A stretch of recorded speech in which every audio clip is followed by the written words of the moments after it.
پنجاب میں paramilitary forces طلب، شہر کی مختلف سڑکوں پر پولیس، ایلیٹ فورس اور رینجرز کی گاڑیوں کا گشت۔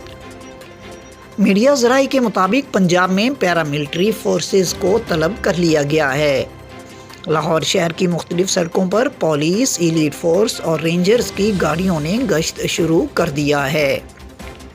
محکمہ داخلہ پنجاب کے مطابق احتجاج اور دھرنے ختم کروانے کے لیے مذاکرات جاری ہیں۔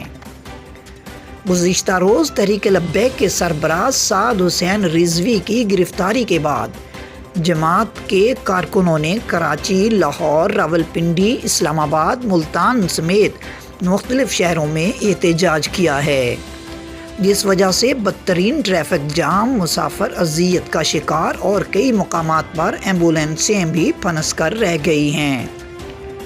مظاہروں کی وجہ سے کراچی میں ایم اے جناح روڈ، آئی چاندریگر روڈ سمیت کئی مقامات پر ٹریفک جام ہے۔